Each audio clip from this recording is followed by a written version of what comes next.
toujours demandé pardon aux Congolais, par exemple, pour ce passé fâcheux entre les deux pays. On vous a présenté comme agresseur. Est-ce que vous connaissez la parole? Est-ce que le Congo va demander pardon pour avoir hébergé les génocidaires qui ont continué à attaquer le Rwanda pendant 3 ans? Réaction de Jay Bandi au fur et à mesure que Ndambu a rapport Isaac Obima. En disant au président, prenez ce plan, utilisez-le à bon escient. Si vous pouvez l'utiliser et le mettre en œuvre au profit du peuple congolais, je serai l'homme le plus heureux.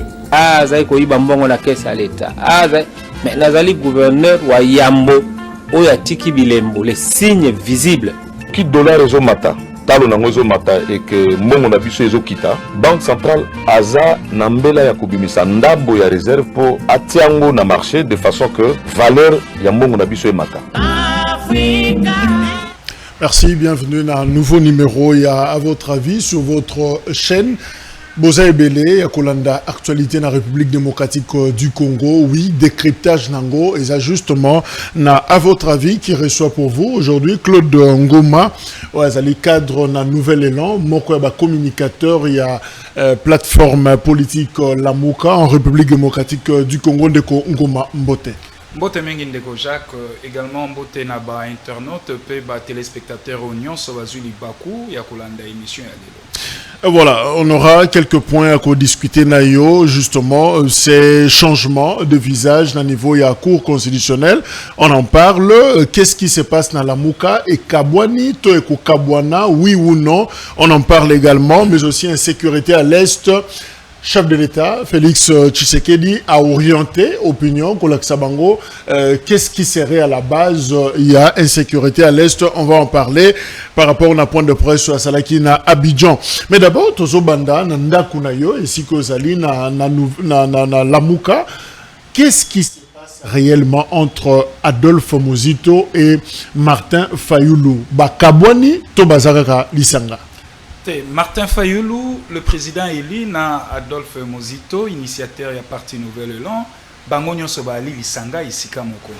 Pambate na koyebisa na bakongomani nyonso ba eba ete Lamuka ezali ya Adolphe Muzito te, Lamuka ezali ya Martin Fayulu te, Lamuka ezali ya peuple.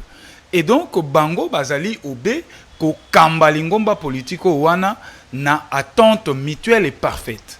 Donc oyo ezobimela biso na mipanzi koyoka nungu ete eko simba lisusu te eko bela lisusu te entre moi na mboka Adolphe Muzito na Martin Fayulu et ali obe ba rumeur o wana et ali pe na ba collaborateur mososo na kati ya Lamuka oyo bazali ko simba mingi te o to bengaka convention créant Lamuka parce que lingomba politique Lamuka akambami na kati ya convention na ye et que na convention wana e ko reconnaître autonomie ya ba parti politique pambate chaque parti politique membre à Lamuka esengeli na yaza la makasi pour que tumbe koka kokenda tolonga yango soki na kati ya Lamuka ba parti politique ba ko composer yango ba ali makasi te et pe etumboyo tokokoka kolonga yango te yango zomona ke bande komisuso to ana bango na kati ya lingomba Lamuka bazali ko cerner penza malamu te ba disposition o ezali na kati ya convention na biso ou talikolo te mezo na base na C et pas na bino ba collaborateur il y a deux leaders tout à fait zo na ba collaborateur il y a ba leader net ba biso boye na bande komisusu mais et ali peut-être que o eza ba incompréhension ya makasi po ma fission na kati ya Lamuka tope ma rupture te et ali au moins ba divergence à mike oyo na minute aussi to bongisi nyonso to rappeler ba collaborateur nyonso pe ba membre nyonso à l'ordre bango nyonso ba yekola oyo ali convention créant Lamuka yango ndeza acte juridique na biso. Mais alors point de divergence Batumusu Bazoloba na kati ya Lamuka et ça justement likamba ko se mettre d'accord autour il y a collaboration avec le FCC le Front commun pour le Congo il y a Joseph Kabila ce qui groupe Martin Fayulu bloc naye baza d'accord na collaboration wana pour les actions communes en vue il y a consensus que réforme consensuelle. Mais Nouvel Élan, il y a Adolphe Muzito, Azomonango, na Sansonate. Est-ce qu'on peut aussi se permettre que moi, Nao, il y a Pelissimo, Tonakatanda, Kombone Claude Ngoma? Bon, Nako kenda pena na molai pamba te isengeli bakongomani bayeba. Lamuka yali bloc moko monolithique te. Lamuka yali coalition moko te o bayokaka kaka mongongo ya moto moko te. Na awa toali na deux appels. Toali na appel à liboso o ezali ba force sociale et politique de la République. Représenté ya banganga nzambe, représenté na Milapro, CALCC et CRC. Yami bale ya nini lisolo o bako beta bloc patriotique. Na yango lingomba politique nouvelle élan et longo na mwana mboka Adolphe Muzito to ali d'accord to tambola na ba représenter église na o to kutani biso nyonso to bengi yango force vive comme force de la nation, les forces vives de la nation. Kuna yango monaki ke Maître Blanchard Mongomba akendaki ko signer pour les comptes ya nouvelle élan. Ndeko na ngai Prince Penge akendeki ko signer pour le compte ya dynamique de l'opposition et également le professeur Devos akendeki ko signer pour le compte ya SID. Lamuka na kati ya alite. Kuna tokendaki boni netiba moto na moto netiba parti. Ozomona. Donc na kati wana tokoko beta lisolo ya bloc patriotique te pamba te kuna toko luko to benga large consensus.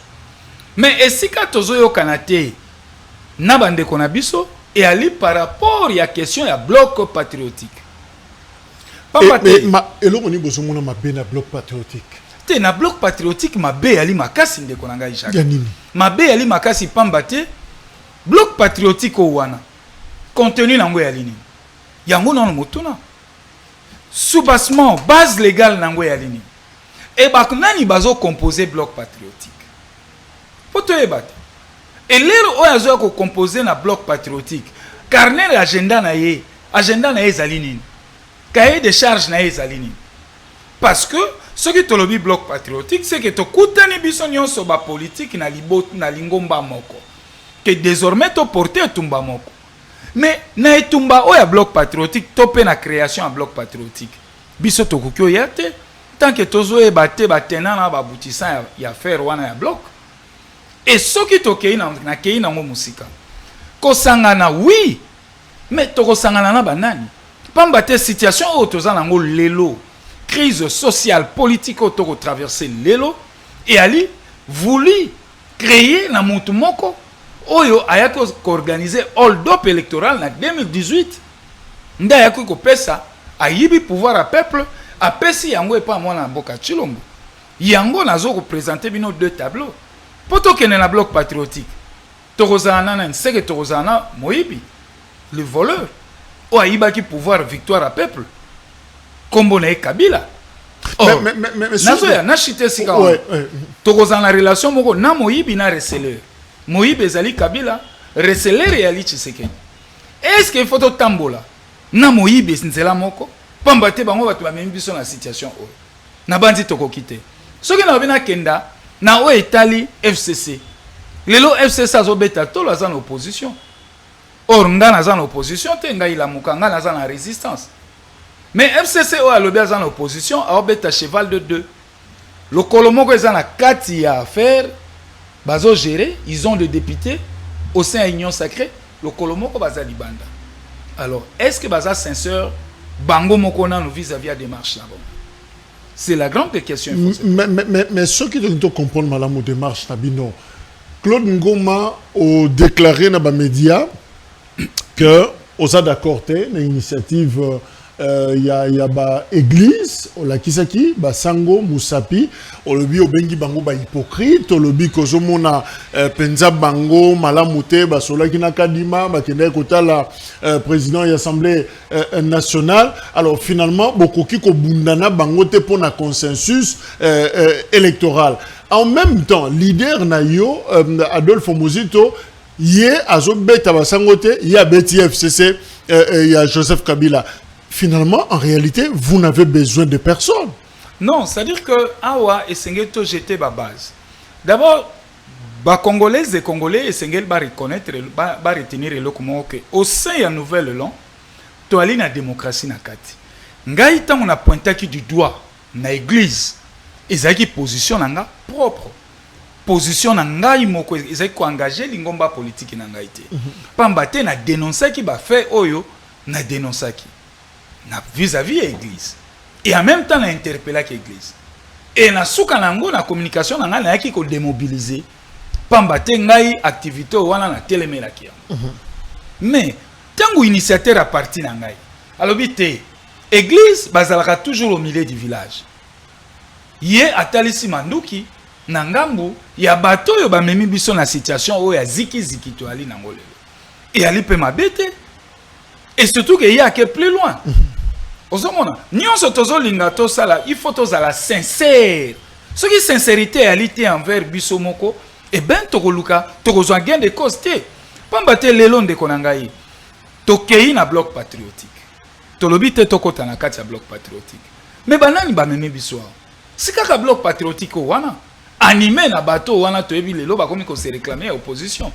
mais na kati pe ya lingomba na biso oyo tokobenga les forces vives de la nation même na kati ba cahier de charge keseni ndeko na ngai Jacques ozomona na kati wana une partie bazo reconnaître bureau ya Seni alors que ngai la muka bureau ya Seni nazo contester yango te na minute to sa no émission une partie à bato bazo sepela na démarche ezo kenda na l'Assemblée nationale au lelo projet de loi sur les élections, la loi électorale, et comme il a PAJ. Or, biso lingomba politique et la muka, tolobite, il faut tomber mango na cadre moko extra parlementaire. Ozomon. Donc, bakaye des charges des arts okesana. Mais tolobini, tokende honneur à consensus. Consensus au wana like toko luka, ya lipoto vider des questions, ba questions techniques, na ba questions politiques.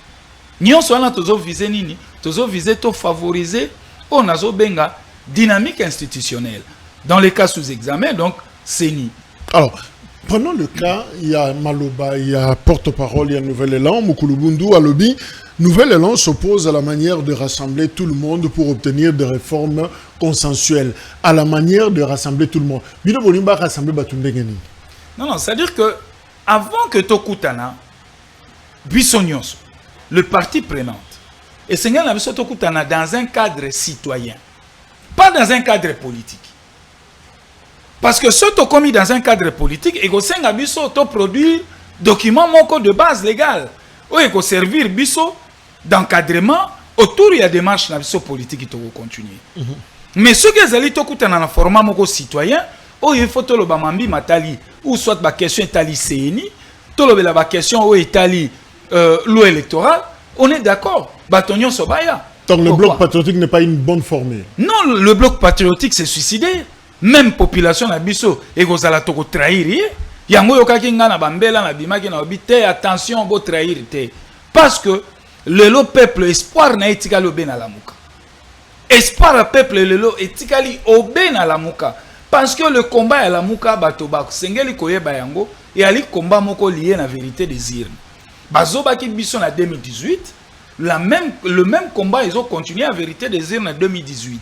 Pour tous la vérité des urnes en 2018, et c'est une règle du jeu, et là, clair, négocier entre parties prenantes, discuter entre parties prenantes. Nga nazo mona mabete ceux qui te coûtent dans un cadre citoyen. Comme ça, to lobani vérité, paix et réconciliation. Comment paix, vérité et réconciliation? Dans un cadre citoyen, mais non dans un cadre politique. Alors, ndeko Claude Ngoma toloba sikaoyo vérité en face tout en regardant bandeko bazolanda biso, est-ce que ça problème ya mbongote? Est-ce que quand Kabila bapesi mbongo na la mukate o ezoko sala lokole cha moi iki moi nungu na katnabino, on parle de 500 000, on parle de 250 000, ma montée za kotangama, est-ce vrai que mbongo est circulé?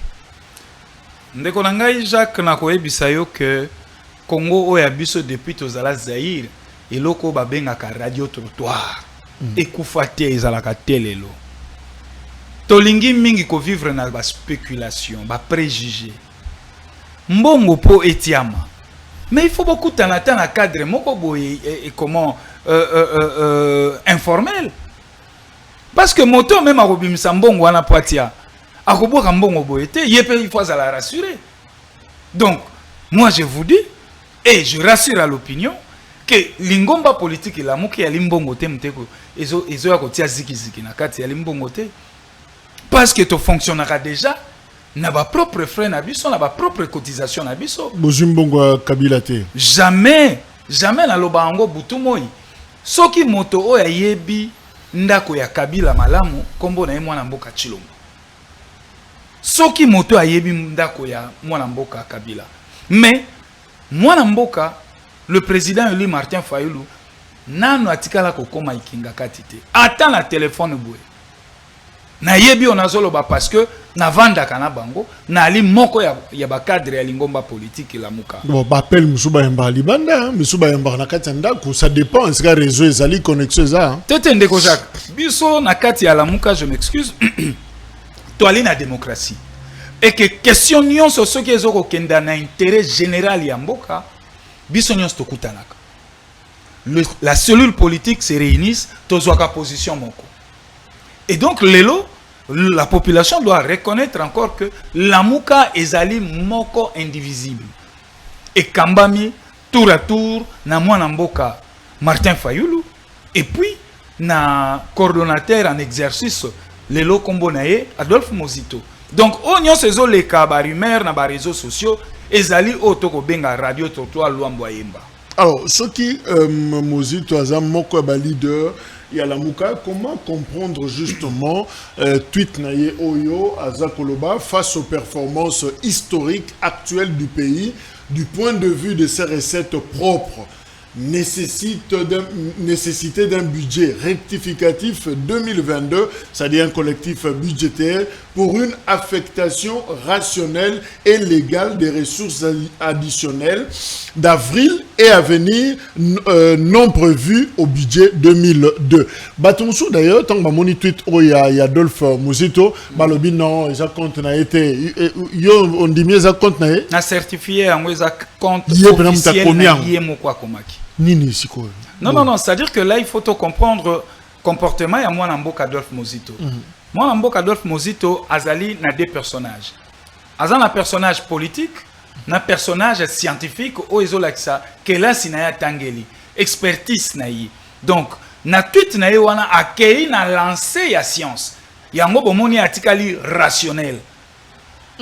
Oui. Quand on a science, on est au Canada, les lots kaka, les lots. Si on abandonne mis à côté, il y a financier. C'est vrai que c'est un inspecteur de finances, voilà. Ça c'est connu. Finance, c'est vraiment son langage de tous les jours, oui. Oui. Abimisi, o eza parti, il y a science, n'a pas mbatté sengeli na bino boye ba ete. Démarche ya biso nouvelle long et à la kaka ko critiquer te. To yaka ko porter ba solution, ko proposer ba solution. Et que esika l'administration Tshilombo ba faillir, to pe mwana mboka Tshilombo a beti libaku na gestion na ye, to koya ko critiquer puis to pesi ba proposition. Neti tango mwana mboka Adolphe Mozito a tweeté dans ce sens. Moi j'ai dit bravo, il est resté irrationnel. Est-ce que ça a le kuta que eza record moko historique? Oui, eza ya solo que record wana eza historique nan basala yango te. Banda Congo banda. Na ba régie ba kenda ba mobiliser 1,5 milliard de dollars. Nan le salamate. Mais ce qu'on a quatre tweet ya Adolphe Mozito et sengeli maintenant autorité budgétaire à la muka. Pour tweet wana zo la musa ezo sala donc la première partie à tweet naye à Ndimi, à Koumisi, gouvernance, il y a Tshisekedi. Du point de vue de mobilisation de la recette. Non. Tweet, ils ont moukoussé. Mais quand on a tamaloba naye, na comprend na kenen esprit naye, na tweet na limolobani. Que l'air ba régie, ba mobiliser recette ya makasi, et ali te sous l'impulsion ya mwana mboka Tshilombo.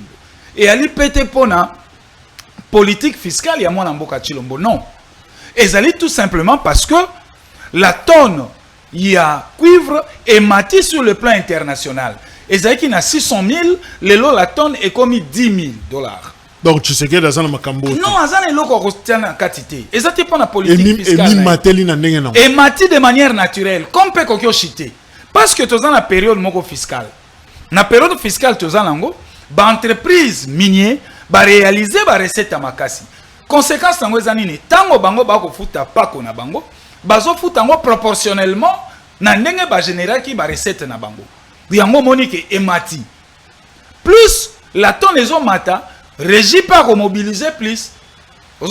Mais ce qui, sur le plan international, baisse et salami, il y a tonne, il y a cuivre, beaucoup remarqué que recette, régie va remobiliser aux alendes ça. C'est vrai qu'à ces propositions, un macamba collectif, mais avant tout, comment on a, est-ce qu'il faut comprendre plutôt comme honnêteté intellectuelle simplement d'un expert, il y a finance, ou un Zakoloba, ou un appel de pied carrément, moutouma, zouchamo litoi, qu'on gratter un peu, na pouvoir, bochanga misou, je sais pas.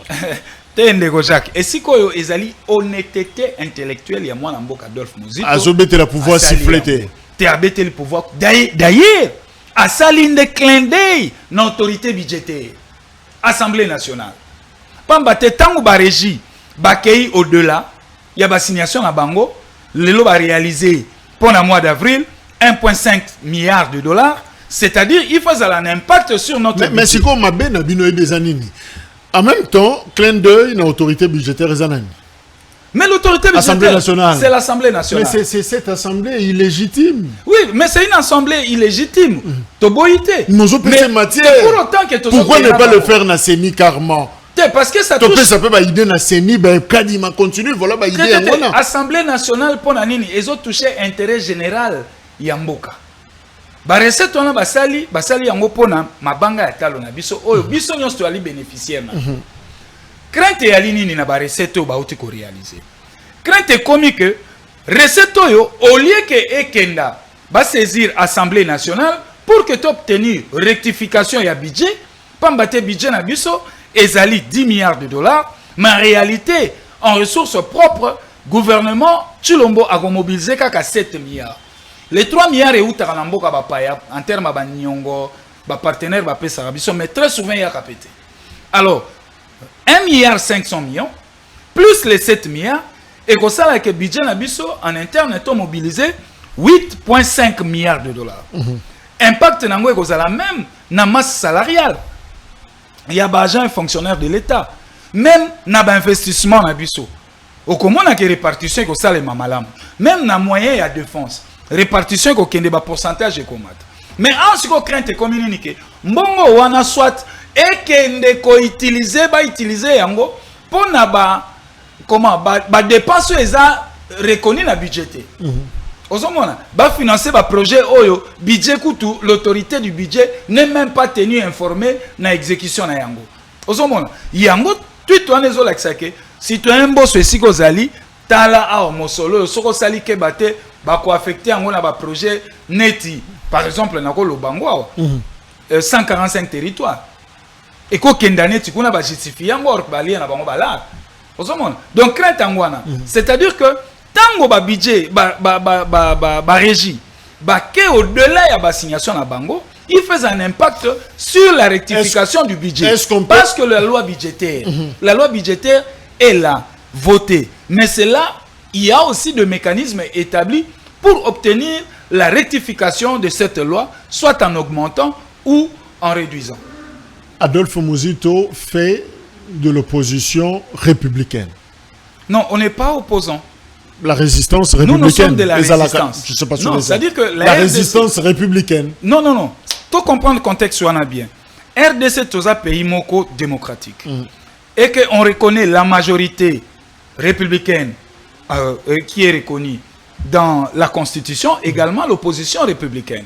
Mais comment obtenir cette majorité républicaine et l'opposition républicaine? C'est-à-dire, tant que tu as une aponomie ou ya solo, la règle du jeu est définie comme normale, et que l'opposant reconnaît que réellement j'ai perdu face à une majorité qui lui aussi reconnaît avoir gagné. C'est de là où maintenant naît l'opposition. Mais, na clivage au toa nangolelo. Bisonyos toyebi parodie des élections où moi Namboka Kabila a organisé qui. Il y a preuve zanini que yemoko lendemain à publication de l'élection, FCC s'est tapé 350 députés. Après, na voyage na bango na libala ndenge bako kenda, Tshisekedi a bomi libala déboulonné, ayibi 200 députés ba constituer Union sacrée. Les FCC Tigali na 150 députés. Malheureusement, les 150 députés Batigali, Bango va se réclamer, il y a opposition. Est-ce que l'opposition va déclarer Kayango na katikati ya mandat on a début à la législature? La loi nous renseigne que on est opposant, on reconnaît Triango déjà na début à la législature. Mais il y a des potopoto oyo administration Chilombo aye les bisous. Mais est-ce que on peut se dire que la Mouka fin Nayango apocalypse c'est pour très bientôt? Je dirais non. Chacun suivra son chemin, sa route. En tout cas, c'est pour bientôt la disparition de la Mouka. Je dirais non. Parce que je vous ai dit, la Mouka est bungi, c'est le peuple a bungi. Pour la Mouka, c'est la Mouka, c'est le peuple. Justement, nous portons seulement les combats de ce peuple. Donc, c'est que la Mouka zo kende na kosila, la Mouka zo kende na kolimwa, et ali illusion. Il y a l'illusion. Ngai nali moko ba cadre la Mouka na micro na yo nazo confirmer encore que la Mouka ali moko et ko kabwana kate. Pamba te combat otozo ko porter et ali combat moko historique. Et ali combat moko ya monene, ya vérité des urnes. Mais qui peut être le champion de la Mouka en 2023? Est-ce Mouzito ou toujours la carte Fayulu? Oui, le champion, il y a la Mouka 2023, c'est-à-dire, Nanya ko porter espoir à la Mouka la présidence de la République. D'abord, là, tu as deux démarches. Démarche à Liboso et au Senganabiso, tu as la Mouka comme coalition politique, tu comme coalition électorale. Ils ont gagné Zaki. Ils ont gagné Zaki. Il faut te toucher convention à Biso. Ba force vive pe baya bakota. Yami balé alineni, il faut to kenda auto benga kana ba primaire. Ba primaire na modèle na biso ya la Mouka, c'est-à-dire ngai nouvelle lan et longo na Adolphe Mozito to préparer programme ya biso, chiffré, détaillé, priorisé, to lambi yango bien, to kena yango na table. SIDP a sali ndenge moko, dynamique de l'opposition peut soko ko bimisa candidat président de la République ndenge moko, et entre les candidats présidents na kati ya la Mouka nde débat ekozala wana. Programme est convaincre.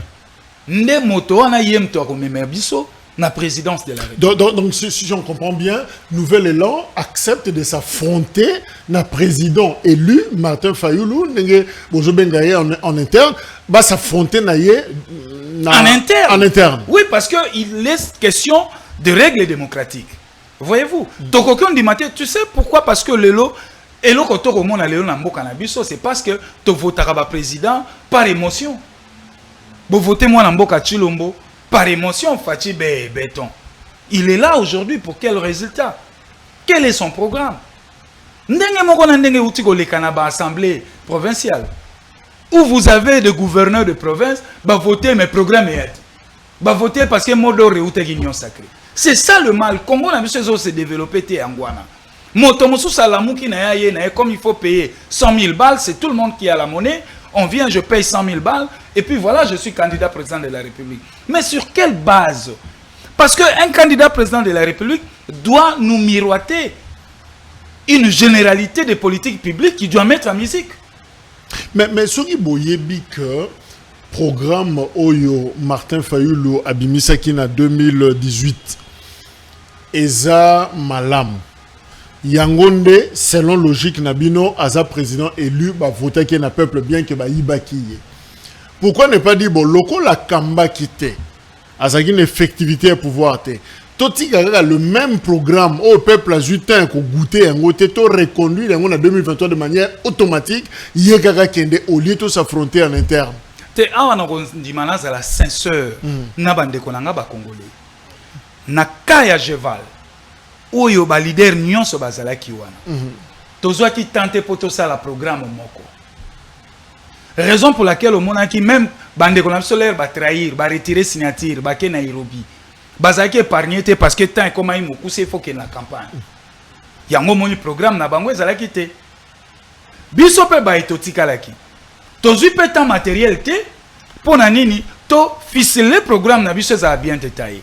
Yango monaki ke mwana mboka Adolphe Mozito na ba leader oyo batikalaki basalaki nini ba bino ba pesi o to bengaki cahier de charge ou soit feuille de route que Martin une fois élu a kosala élection anticipée.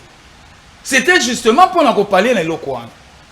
parce que tokendaki mingi mais tant ezwaki biso te po tokoka kosala programme moko et ana kosenga bato bandeko nanga ba congolais ba yebeloko moko tango na koloba programme et senga la biso toyeba quel programme, quelle politique économique a adopté, quelle politique monétaire a adopté, quelle politique industrielle a mené, quelle politique sécuritaire a mené. Et donc c'est tout ça, ce sont des politiques publiques auxquelles il fait la couler na programme moko oyo un prétendant candidat président de la République Fatali Sabiso.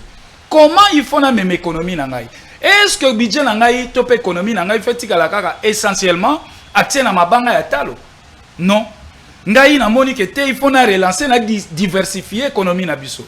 Na côte ça paye tourisme na kati na activer piste na biso topé industrialiser politique agricole na biso.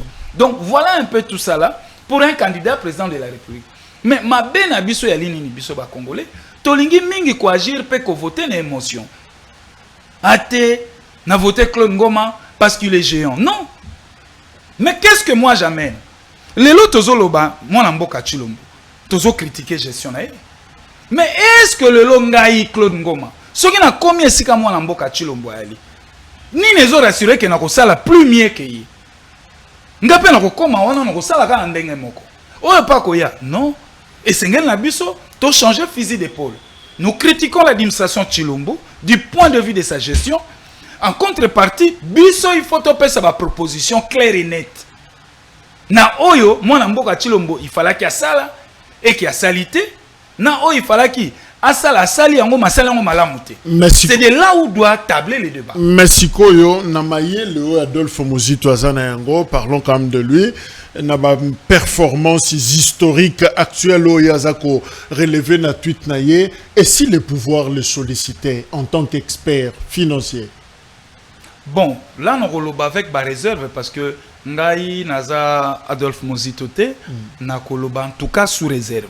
Ce qui va consulter dans un cadre d'expertise naye bien c'est un patriote, c'est un nationaliste à Kokende.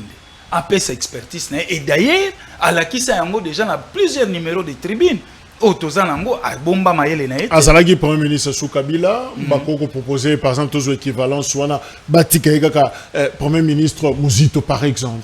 Oui mais Tshisekedi. Oui mais il peut être tenté mais ngandenge na ebeli maître na ngai à côté la offre te à côté la système.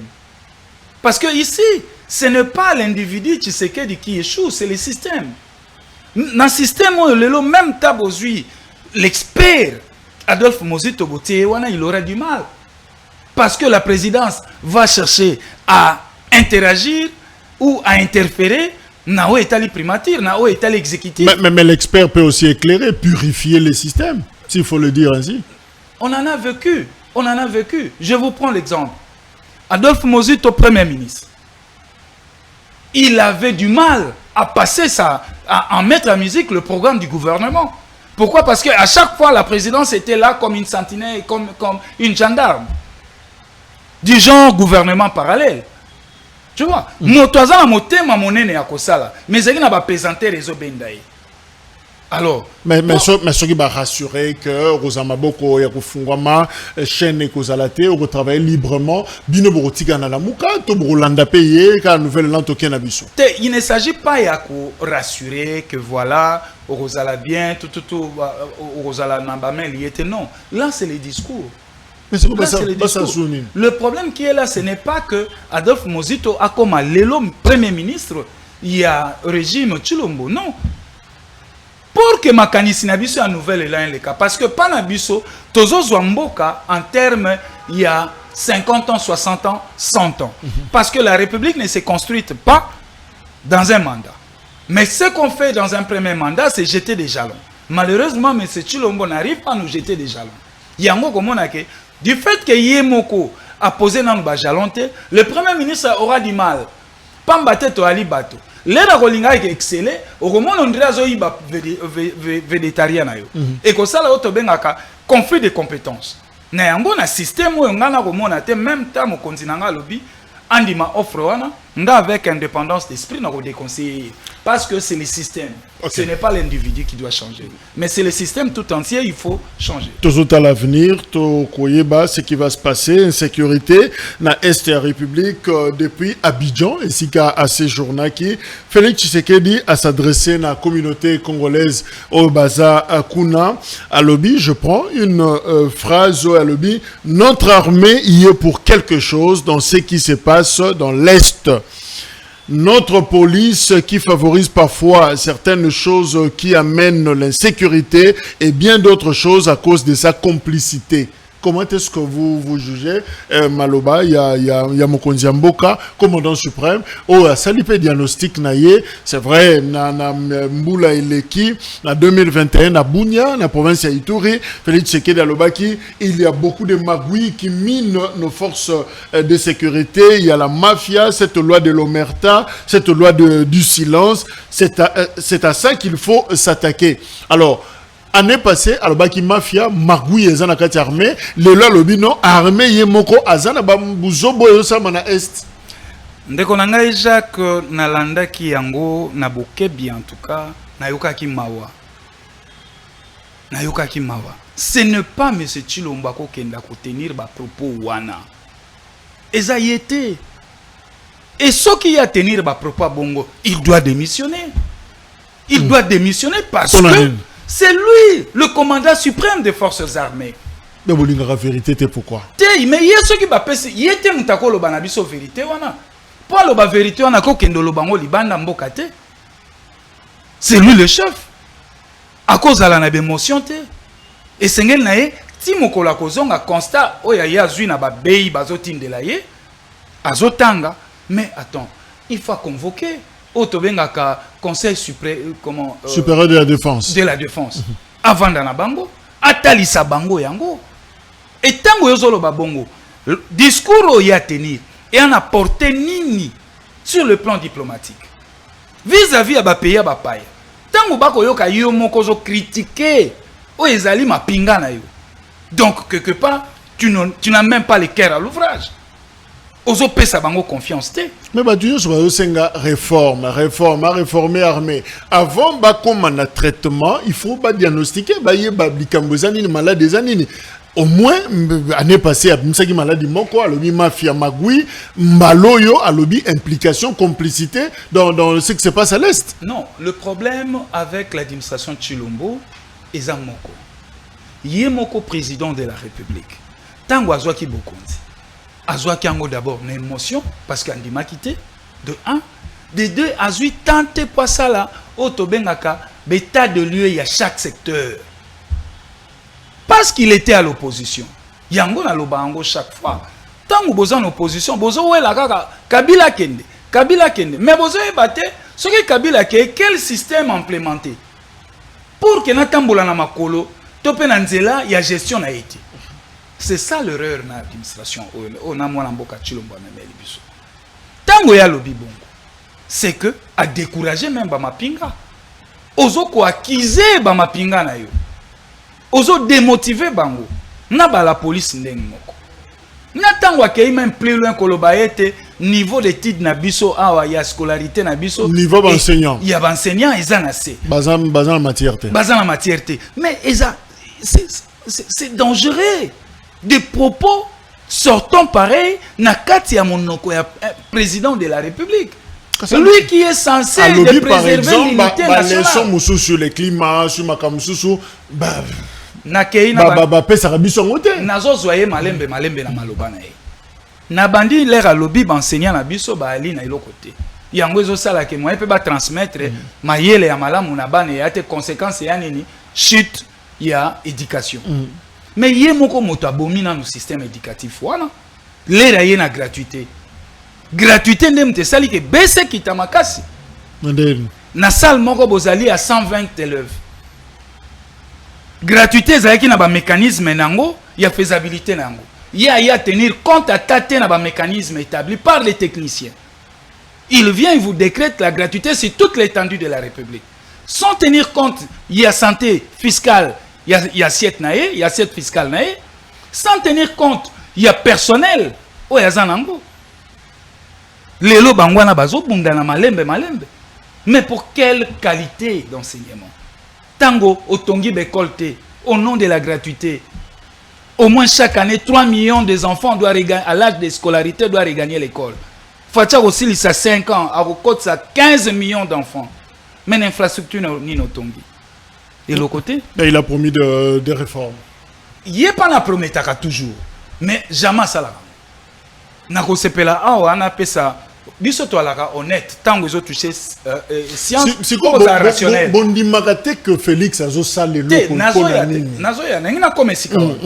Ah na domaine ya enseignement, nazo bois que la mwana mboka Tony Mwaba, maboko na ba fololo. Parce que c'est le seul ministre Oyaye a supprimé tout le bureau gestionnaire. Presque ba bureau gestionnaire et comment qui multiplier ça qui prolifération monene. Nde sika mafia banda uta la sekopé sika. A diminué de manière sensible. Le lo moi mo sole mati muke yango zo mona akobunda malembe. Mais côté infrastructure, ti siko fon pona batongi ta école mon côté. Wana na lobi na yo que quand ça touche la science, il faut rester rationnel. Na quel domaine ya militaire. Moi na mboka Chilombo yemu. A sali combien de voyages à l'est? Les raké akutana ki na belève, akutana ki na ba notabilité. Aïe alobi na biso non yeso ka type à l'est te mandane lobi e kozala a kozala fier ya mandana na été wana ya maloba na mais lelo ayina ne ya état de siège to komi wapi échec yango yo akomi na négociation awana awati simbite e kosuka na table ronde azo senga table ronde ba organiser table ronde tozo kende wapi alors que rapport ya commission ya défense est clair. Que état de siège est à la prise à la va-vite.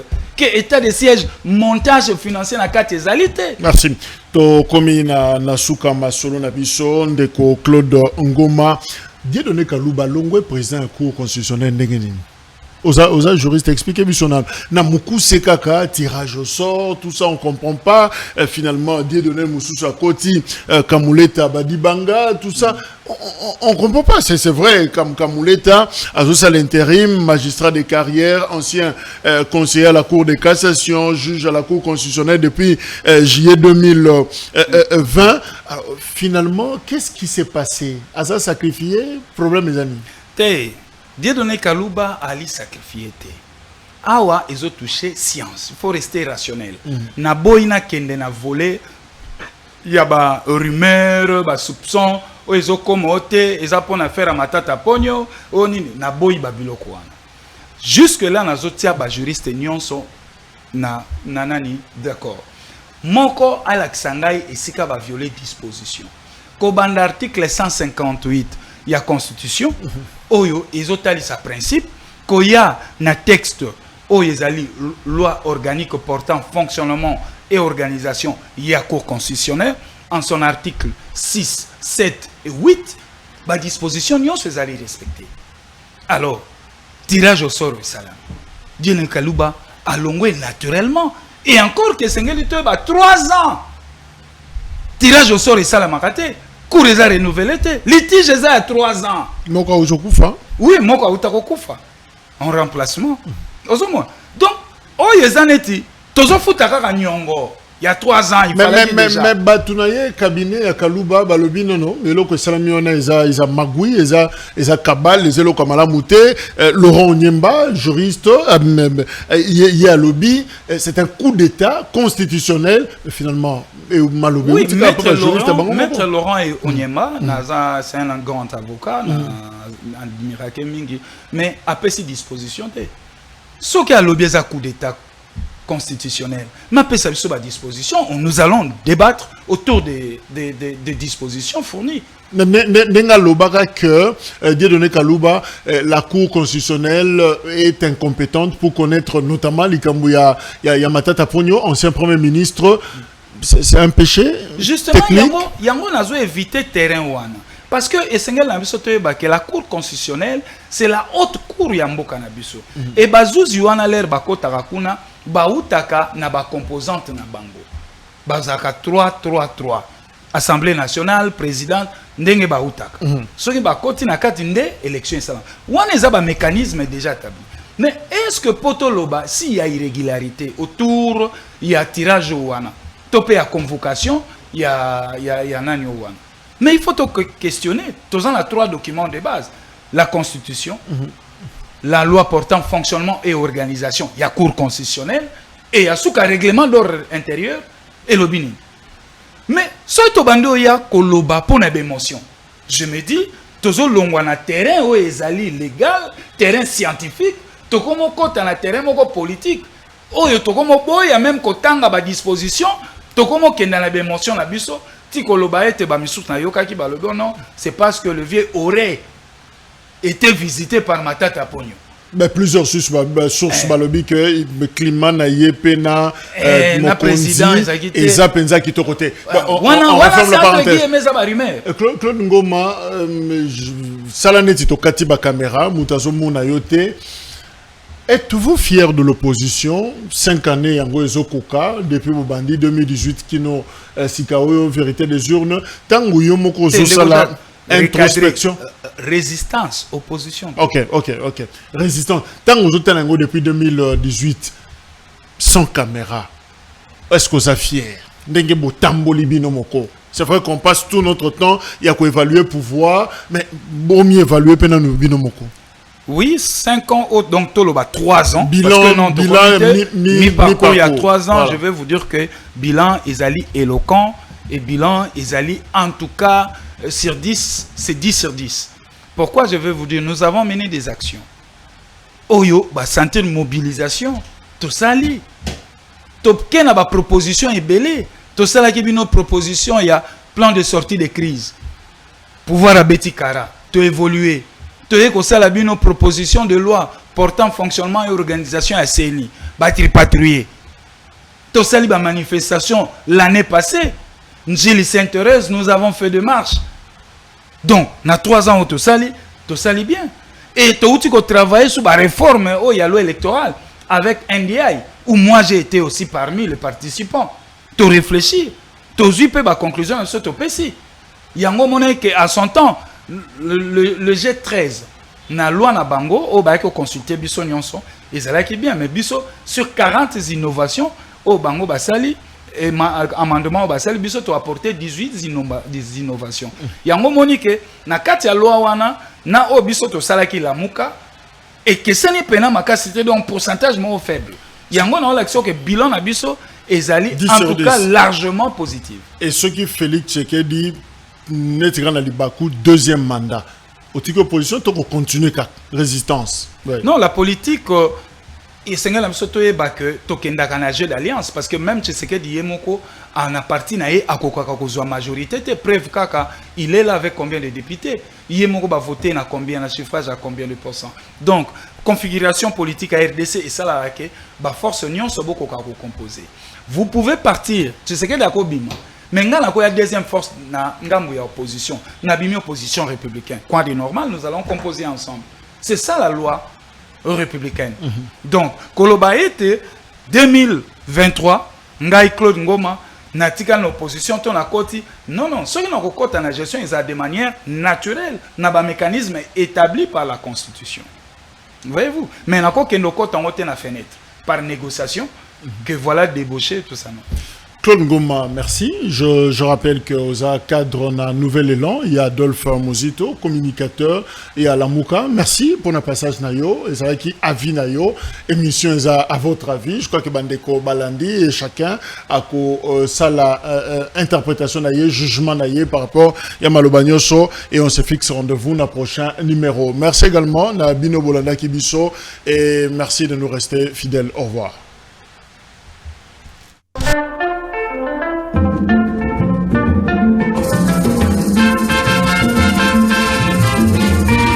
Un jour demander pardon aux Congolais par exemple pour se passer fâcheux entre les deux pays. On vous a présenté comme agresseur. Est-ce que vous connaissez la parole? Est-ce que le Congo va demander pardon pour avoir hébergé les génocidaires qui ont continué à attaquer le Rwanda pendant 3 ans? Réaction déjà est bandit au fur et à mesure que Ndambu et rapport Isaac Obima. En disant au président, prenez ce plan, utilisez-le à bon escient.